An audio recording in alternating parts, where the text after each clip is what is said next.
Le Rajal d'Egorpe, un chaos dolomitique à 900 mètres d'altitude sur le plateau du Larzac. Ici, la nature, le vent, la pluie, le gel ont donné naissance à des paysages hors normes, enivrants. Mais ce sont bien les hommes qui ont écrit l'histoire de ce pays. Des chevaliers templiers du Larzac, aux secrets gardés dans les caves de Roquefort, en passant par les terres incandescentes du plus grand rougier de France. Nous allons vous faire découvrir des trésors, de véritables trésors connus de quelques initiés. Aujourd'hui, cap sur le sud Aveyron.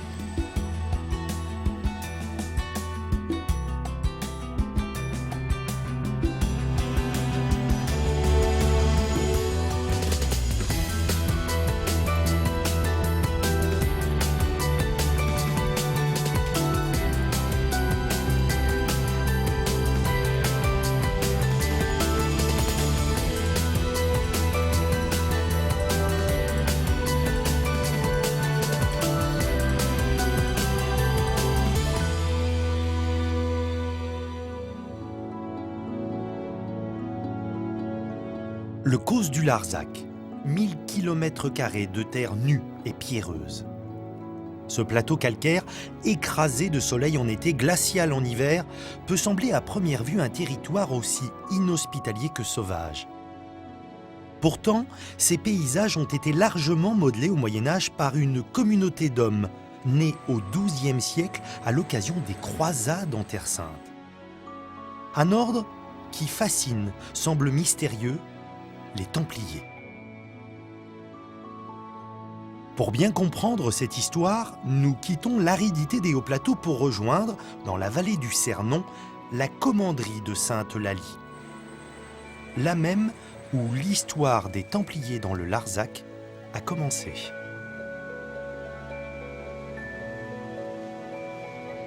Bonjour Laurence. Bonjour Eric. Pour bien comprendre toute l'histoire que nous allons raconter, un préambule est nécessaire. Qui sont ces mystérieux Templiers? Alors pour cela, il nous faut remonter en plein Moyen-Âge, et donc en 1099, la prise de Jérusalem. Suite à la prise de Jérusalem par les chevaliers occidentaux, vont être créés des États en Terre Sainte, qu'on va appeler les États latins. Et de ce fait, donc, les pèlerinages vers Jérusalem vont pouvoir reprendre. Par contre, la population autochtone n'était pas devenue pour autant pro-chrétienne, et bien souvent, ces pèlerins se faisaient agresser, détrousser, etc. en chemin. Et pour pallier à cette insécurité-là, un ordre va être créé, l'ordre des Templiers. Donc ce fut le premier ordre à la fois religieux et militaire. Il avait pour mission de défendre les pèlerins sur les routes, et puis ensuite, il va également avoir pour mission de défendre la Terre Sainte.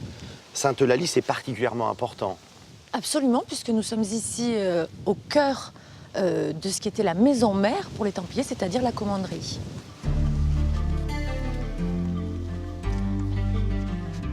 Une commanderie, c'est un monastère qui sert de base arrière pour financer les missions de l'ordre en Terre Sainte. Laurence nous invite à pénétrer dans le palais. Le terme est trompeur, car les Templiers sont autant des militaires que des moines. À ce titre, ils prononçaient 3 vœux: obéissance, chasteté et pauvreté.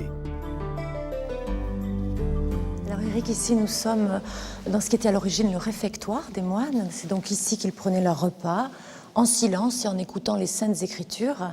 Et donc cette salle servait de réfectoire, mais c'était également la salle d'honneur où se tenait la fameuse réunion du chapitre, ce qui signifie que c'est depuis cette salle qu'était géré l'ensemble du plateau du Larzac.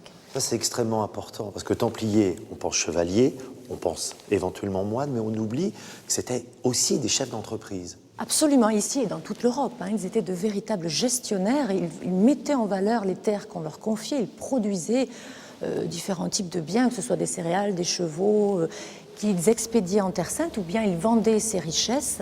Et donc, ils vont finir par devenir une puissance terrienne tout à fait considérable. En Terre Sainte, les Templiers sont des soldats, mais dans les commanderies, ce sont avant tout des gestionnaires. L'ordre est très organisé, très hiérarchisé. La règle du temple foisonne de détails sur la façon de s'habiller, de se coiffer, de travailler, de dormir. Laurence, on sait combien il y a eu de chevaliers templiers ici? Alors, l'effectif a évolué au cours des siècles. Ils n'ont pas toujours été, ça n'a pas toujours été le même effectif. Ils étaient environ une trentaine à vivre dans la commanderie. Par contre, tous n'étaient pas chevaliers. N'étaient chevaliers que ceux qui étaient issus de la noblesse. Voilà. Vous nous avez préparé ici quelques objets qui permettent d'un peu mieux comprendre qui étaient les Templiers. Premier objet, c'est une épée. Une épée du XIIe siècle qui correspond tout à fait au type d'épée que pouvaient avoir donc les Templiers. C'est extrêmement léger, c'est étonnant. C'est vrai qu'il y a beaucoup de mythes autour du Moyen-Âge, mais les épées n'étaient pas extrêmement lourdes. Avant tout, il fallait qu'elles soient manipulables, en même temps extrêmement bien équilibrées, ce qui est le cas de cette épée. Qui dit Templier dit aussi un habit particulier. Et oui, puisque sur les champs de bataille, il valait mieux savoir sur qui taper, sur qui éviter de taper. Et donc, ils avaient effectivement des signes distinctifs. Et donc, les Templiers étaient revêtus d'un manteau blanc avec une croix rouge. Parce que c'était le rouge du sang versé pour le Christ, ça c'est pour la symbolique. En allant sur les Terres Saintes, ils vont rencontrer d'autres civilisations. Certaines sont très riches. En voilà un bon exemple. Ils vont rencontrer... Dans un premier temps, Byzance et toute la magnificence byzantine. C'est vrai qu'on le dit encore dans le langage courant, c'est Byzance. Et là, on a effectivement un témoignage de toute la magnificence de Byzance avec cette monnaie frappée sous le règne d'un empereur byzantin à l'époque des croisades. Donc, c'est le genre de monnaie qu'ils ont pu côtoyer. Donc, une monnaie en or où sur une face donc, apparaît le Christ parlant, puisqu'il s'agit de l'Empire chrétien d'Orient. Et sur l'autre face, c'est l'empereur byzantin qui est représenté. Ah, une drôle de forme, pourquoi elle était déformée? Ah, nullement, c'était leur forme originelle en fait. Oui. C'est très surprenant, elles avaient cette forme très singulière et de reste on ne sait pas pourquoi elles avaient ce type de forme. Dernier objet, celui-ci il est peut-être un peu plus connu, il s'agit d'un sceau. Là encore, il y a une symbolique sur la représentation. Voilà, alors c'est un des sceaux de l'ordre du Temple, le plus emblématique, le plus connu effectivement, où l'on peut voir deux cavaliers sur un même cheval. Et ça, symboliquement, ça signifie qu'ils étaient à la fois frères, donc dans l'idée du partage, et combattants, puisqu'à cheval.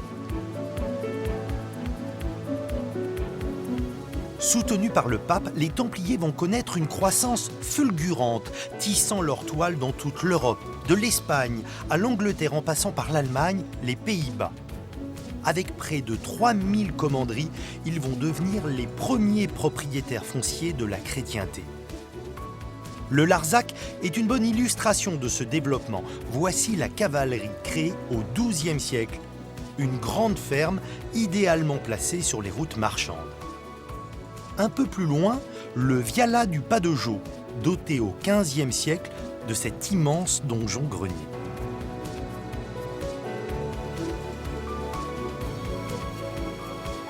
Mais la perle des cités templières, la voici, la Couvertoirade.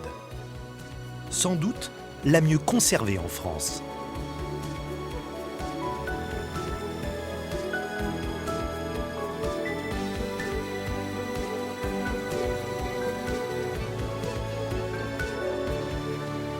Comme tous les autres sites templiers, la Couvertoirade, c'est le fruit d'une donation. Les Templiers, ils ne vont pas hésiter à bouleverser un petit peu l'environnement. Absolument, et pas seulement ici à la Couvertoirade, mais sur l'ensemble du plateau, ils vont véritablement réorganiser l'agropastoralisme en faisant des échanges de terres, etc., de façon à créer un excédent de production et à l'envoyer en Orient. Et ici, d'ailleurs, à la Couvertoirade, ils ne vont même pas hésiter à déplacer le village originel qui se trouvait de l'autre côté de la colline, qui est juste là-bas. Alors pourquoi le déplacer? Et parce qu'ici, en fait, à la Couvertoirade, se trouvait le trésor des Templiers sur le plateau du Larzac. Il existe encore? Absolument. Vous me le montrez? On y va. C'est parti.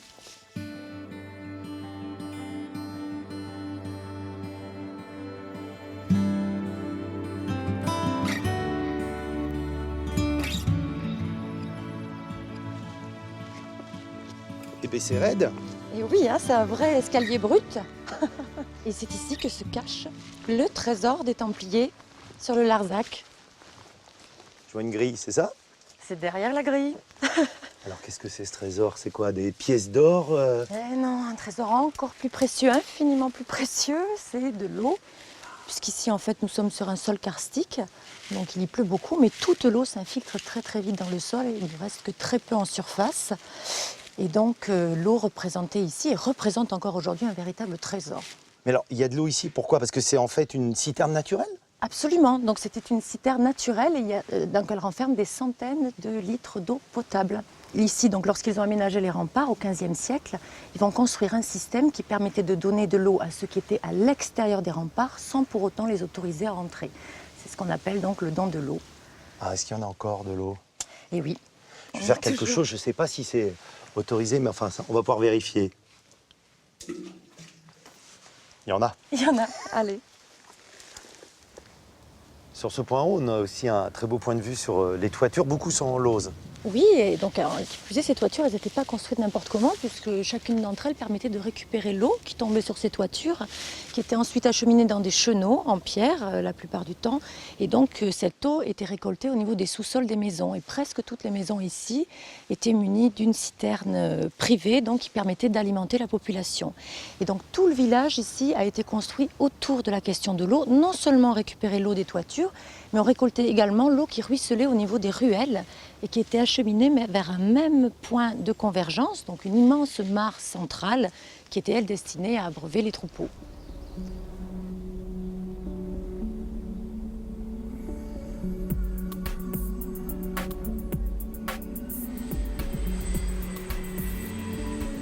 L'ordre des Templiers va connaître une fin tragique au début du XIVe siècle, puisque le roi de France, Philippe le Bel, va les arrêter, torturer certains dignitaires.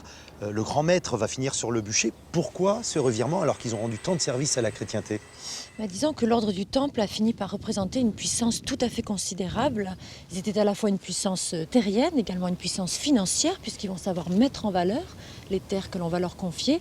Et puis ils étaient également une puissance militaire qui était totalement indépendante des divers royaumes. Ils n'avaient de compte à rendre qu'au pape.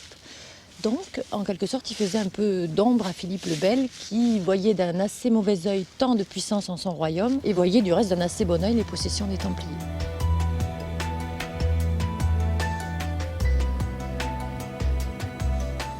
Que vont devenir tous leurs biens? Tous les biens des Templiers vont être donnés, non pas au roi de France, mais aux Hospitaliers, donc un autre ordre qui avait été créé en Terre Sainte quasiment à la même époque.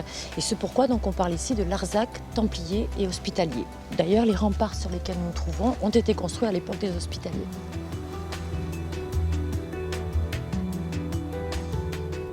Les Templiers ont laissé en héritage sur le Larzac un patrimoine bâti exceptionnel. Mais il n'y a pas que cela. En 150 ans, ils ont mis en valeur le causse, cultivé les terres et surtout développé l'élevage, comme en témoigne ces lavognes, des dépressions naturelles pavées par les hommes afin de faire boire les troupeaux. Laurent, je mesure mieux l'œuvre réalisée par ces deux ordres sur ce plateau du Larzac. Absolument, ils vont véritablement réorganiser l'ensemble du plateau, ils vont créer des villages, rassembler la population, de façon aussi à créer un excédent de production, à réorganiser l'agropastoralisme, un agropastoralisme qui du reste était déjà millénaire mais est aujourd'hui encore vivant. J'aperçois juste à côté du château des Templiers une bâtisse, qu'est-ce que c'est là? Et alors justement, c'est une des plus anciennes jasses du Causse, c'était la jasse des Templiers, c'est-à-dire une bergerie.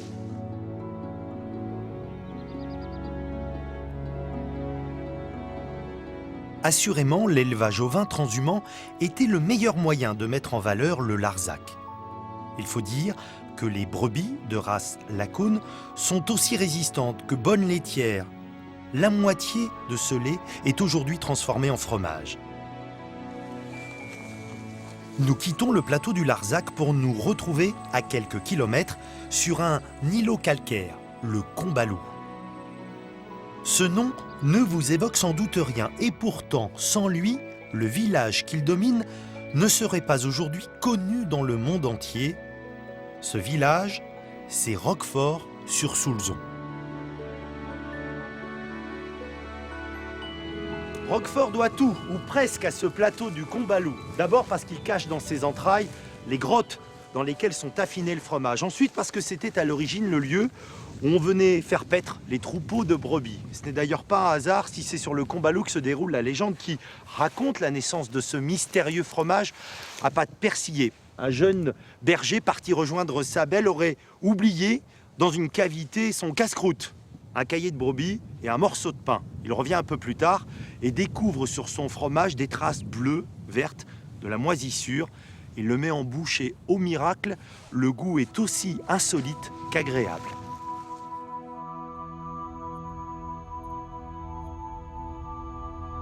Derrière la légende, il y a les faits qui attestent l'ancienneté du fromage de Roquefort. Le premier témoignage écrit remonte au XIe siècle, quand les ordres monastiques, les seigneurs, avaient tous ici une cave d'affinage. Puis au XVe siècle, le roi de France lui-même octroie au village l'exclusivité de l'affinage de ce fromage. C'est à partir des années 1920 que le Roquefort va conquérir le monde. Aujourd'hui, on fabrique chaque année 7 millions de pièces vendues dans une centaine de pays.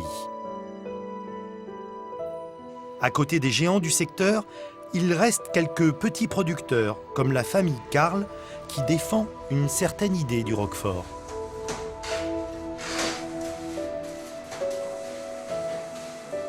Combien de générations ici, Delphine? Je suis la troisième. C'est mon grand-père qui a démarré l'histoire du Roquefort Karl. Et alors vous êtes un petit producteur. Un tout petit producteur. On fait un peu plus d'1%. Un tout petit peu plus d'1%. Il y a plus de 2 km de galeries sous le village de Roquefort. En quoi ces caves sont essentielles pour fabriquer ce fromage? Elles sont essentielles parce qu'elles sont ventilées naturellement. En fait, on a une température constante et une hygrométrie constante, quelle que soit la saison. Et ça, c'est grâce aux fleurines, qui sont des failles qui circulent à travers le Combalou. C'est-à-dire que cet air, il descend du Combalou, c'est une climatisation naturelle en fait. Voilà, c'est une climatisation naturelle. On le sent là, on sent l'air qui arrive par là. Et il y a plein de petites fleurines qui sont dans la roche. Ça, c'est notre spécifique principal. à Roquefort. Hein. C'est spécifique à Roquefort. Alors ce Roquefort, il est devant nous. Ouais. Comment on sait qu'il est arrivé à maturité, qu'il est parfaitement affiné? Tous les jours, on vient sonder pour voir l'évolution du bleu. Ah là, voilà, on y est presque. Hein. Le bleu commence bien à se développer. Cette couleur est liée à la présence d'un champignon, le Penicillium roqueforti. Sans lui, le fromage de brebis n'aurait pas ce goût. C'est en fait l'élément clé. Voilà, alors le Penicillium roqueforti, c'est cette poudre que l'on met au moment de la mise en moule qui est manuelle chez nous. Voilà. C'est une légèreté, une fluidité, c'est incroyable. Et c'est ce qui donne le goût au roquefort et toute la finesse de la pâte. Alors, comment vous le faites naître? On le fait naître dans ces miches de pain qui sont faites selon un cahier des charges bien déterminé. C'est la recette de mon grand-père que l'on suit depuis toujours. Et donc c'est un pain à base de farine de seigle et de blé qui est cuit à très très forte température. C'est pour ça qu'on voit cette croûte bien brûlée. Il faut qu'il y ait 100 degrés au cœur du pain. Alors je comprends pas. Ces pains après ils sont dans les caves. Voilà. Pourquoi? Pour faire développer le Penicillium roqueforti. Et ça se passe comme ceci. Voilà. Là, le pénicillium est complètement développé et a occupé toute la mie. Et là, vous êtes l'un des rares à le faire naître de cette façon-là. Un des rares à le faire naître comme ceci et les seuls à fabriquer à la main en ensemençant avec du Penicillium roqueforti cultivé sur pain. C'est notre trésor.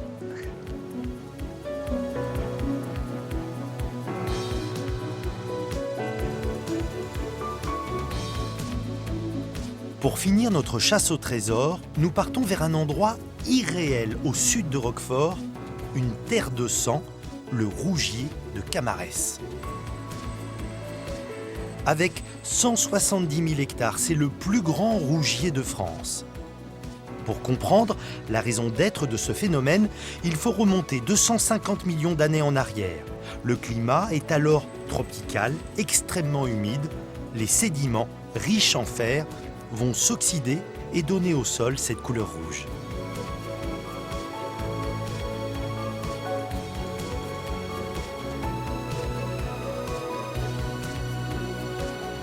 Yves Rouquette, écrivain, poète, homme de lettres, est né ici. Il y vit toujours. Ses mots sont comme ses paysages, pleins de passion, de vigueur et de douceur. Bonjour Yves. Bonjour. Je vais m'asseoir avec vous. La première fois qu'on vient ici, on est comme saisi, pétrifié par la beauté de ces paysages. Vous qui vivez ici, est-ce que c'est la même chose ou on finit par s'y habituer? On s'habitue à tout, même à l'horreur. Mais c'est plus facile de s'habituer à la beauté. Hein. Est-ce que c'est un lieu qui vous inspire pour vos écrits? Sur le paysage lui-même, je crois que j'ai jamais rien écrit. Ah oui, pourquoi? Peut-être parce qu'il me plaît trop. C'est difficile d'écrire de ce qu'on aime d'amour. Hein. Par contre, j'ai beaucoup écrit sur les hommes de ce pays, sur les gens de ce pays, parce que si beau que soit un pays, si beau qu'il soit à parcourir, à y rêver, la merveille de l'univers, c'est quand même les hommes. C'est avec beaucoup d'émotion que je me sens de ce pays des hommes. Parce que dans ce rougier,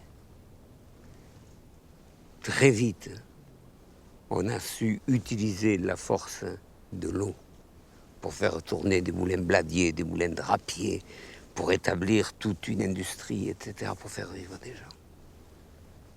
Le Camarès, qui ne désigne pas le pont de Camarès, le village, mais l'ensemble du Rougier, était une terre extrêmement industrielle. Le Larzac, le Rougier, ce sont des endroits qui sont un peu désertiques.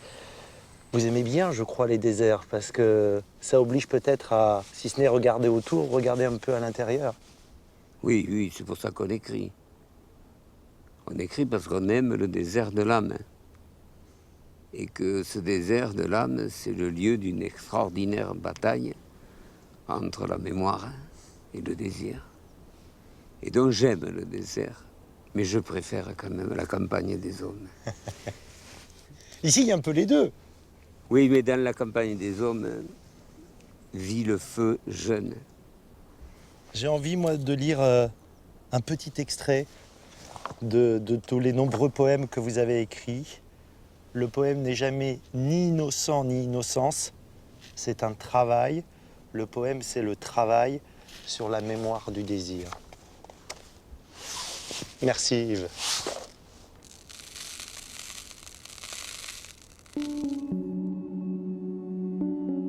Sommes-nous au Colorado ou mieux encore sur Mars? Goûter un soleil couchant au Rougier, c'est pour reprendre les mots d'Yves Rouquette, vivre une éternité précaire. Une éternité précaire. L'autre définition de la photo. Ma découverte du Rougier est liée à ma recherche d'animaux sauvages pour faire des images. Et j'ai parcouru pendant plus d'1 an, en venant tous les jours, le Rougier, à la recherche des oiseaux. Un paysage comme celui-ci, pour le photographe que tu es, c'est quoi? C'est du pain béni ou au contraire, c'est presque trop, c'est pas où donner de l'appareil photo? C'est toujours difficile de faire des images avec des grands espaces comme ça. Moi, je cherche à avoir des images très dénudées avec le moins d'éléments possible. Et c'est toujours assez difficile de composer des images avec peu d'éléments. C'est au feeling, c'est une espèce de communion comme ça avec la nature, d'observation. On peut écrire, utiliser des mots pour dire ce que l'on ressent. Vous, c'est par les images que vous exprimez. Une photo comme celle-ci, par exemple, pourquoi ce cadrage? Pourquoi faire sortir ces nuages quasiment de la Terre? Je cherche une émotion tout le temps. Je cherche une vibration entre ce que je photographie et ce que je suis, en fait, tout simplement. Vous faites une photo, il y a le travail sur le cadre, le travail technique, mais finalement ça importe peu. Qu'est-ce que vous recherchez? C'est avant tout un travail sur soi-même. Cette vibration que l'on retrouve dans la nature et où on se retrouve soi-même. Un grand photographe disait que la photographie, c'est mettre sur la même ligne le cerveau, le regard et le cœur, en fait. Ben, c'est un petit peu ça.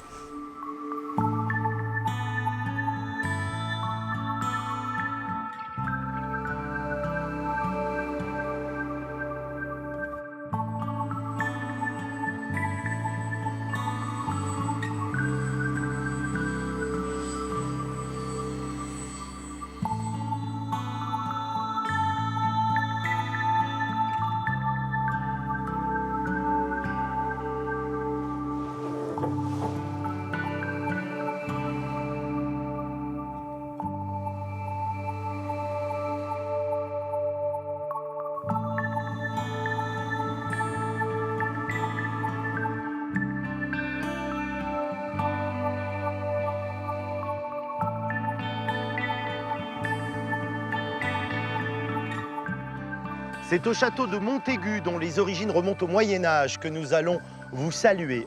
Embelli, agrandi au fil des siècles, sauvé des ruines par une poignée de bénévoles, c'est sans doute le plus beau point de vue sur le Rougier. Des bâtisseurs d'hier aux artistes d'aujourd'hui, ces paysages sont une source d'inspiration, une invitation à se dépasser. Et c'est sans doute pour cette raison que ce pays est un véritable coffre au trésor. Pour ouvrir ce coffre, il suffit d'avoir la clé. La clé s'appelle curiosité.